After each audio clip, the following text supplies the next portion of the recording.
So this is the ad that started it all. This is a 30th anniversary Gaja Classic Pro.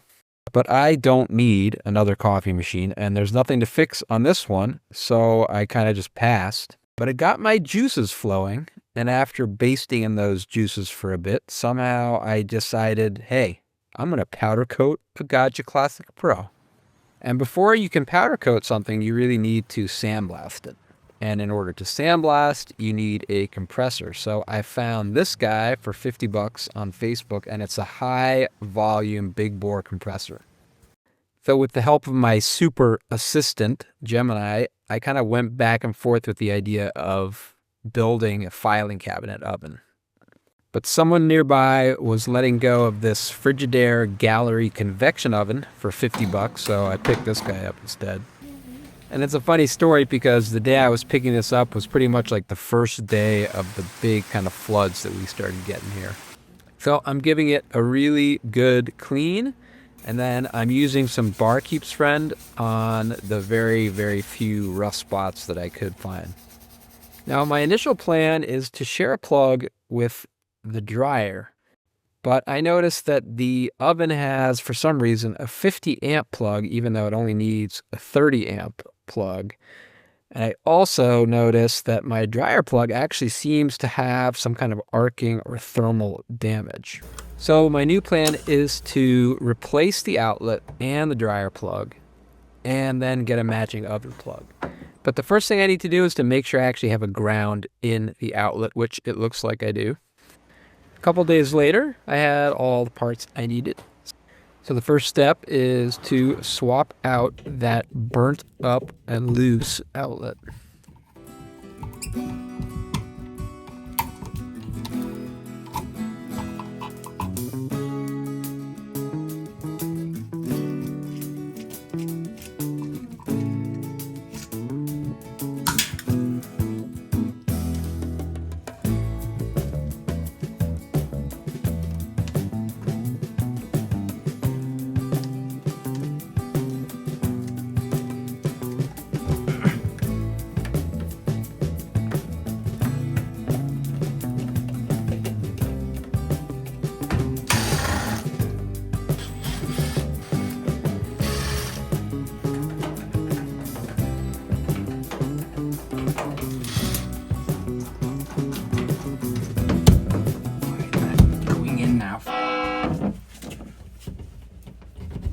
Boy, that's tight as shit. And it's time for a quick test run to make sure all the thermals look good, which they do. And I'm going to go ahead and remove the door, all the shelves, and pretty much any trim bits that I can find. I want this to be as light as possible. All right, so next step is to wire in that plug. All right, time for the Hercules test. Yep. All right, so I can definitely get this spot there.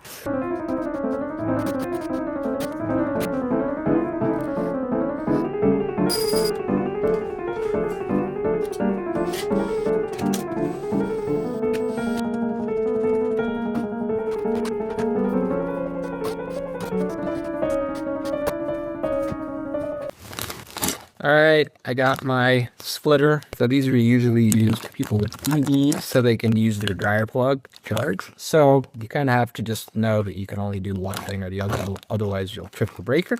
So I've got really no reason, no excuse now but to finish this oven install. So let's get it moving.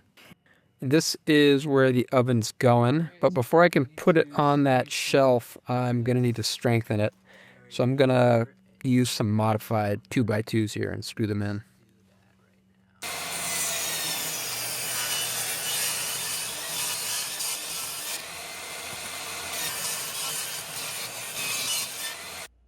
I decided to notch the wood so that way I'd have the extra strength of those metal angles. And you can see it didn't really take too long. This was the real-time footage of me notching it, so only took about 30 seconds or so for each notch.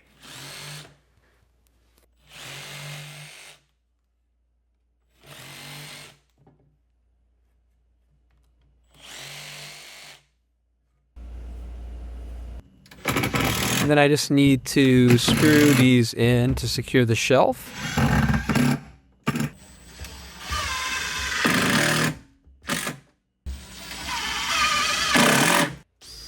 And then I'll get the hole in the back here for the cord.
Look at that!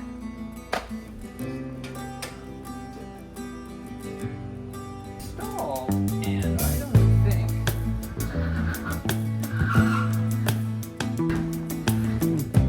Close. All right, stage something complete there. This one is perfect. Look at it. 1226. Okay. And the thermals look perfect, so it's on to my compressor, which through the magic of internet, I will immediately transform into a brand new painted version.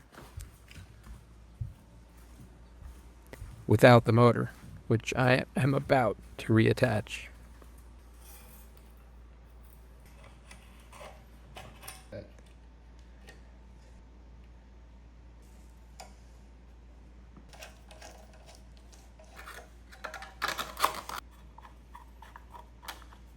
Now, this thing was working fine when I got it, so I'm just confirming that, but I do notice that there's a little bit of a hiss, and the problem is this regulator right here, so I need a new one of these guys. And while we're waiting for that to come in, let's have a look at the first candidate for powder coating. Now, when I bought this case, I thought it was in pretty good shape, but as you can see, it's got quite a bit of rust. Fortunately, the badge looks to be in perfect condition, so I'm going to pull this guy off and save it. And I just want to do a dry run to make sure the case is going to fit really nicely in the oven.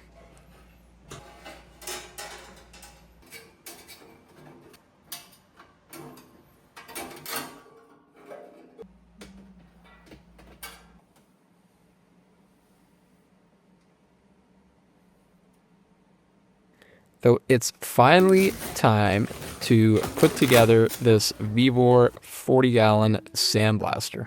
Before I completely assemble it, I just want to make sure that there's enough room for the case, and it's looking pretty good.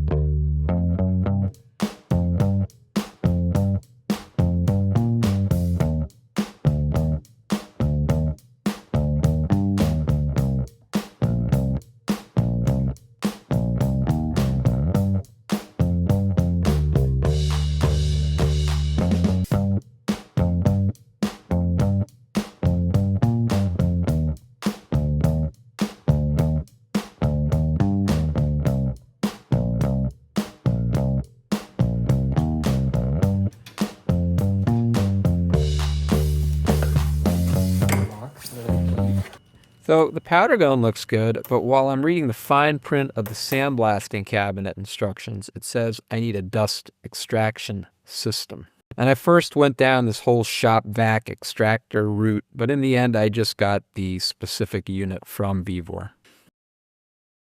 And I will tell you a little bit about the regulators I got, because first I got this kind, which is about $15, but it was absolute garbage. So I returned both of those because they were basically identical, and I got a more expensive one, but one that actually worked really well, which is this guy. So there are two things wrong with the cheap regulators.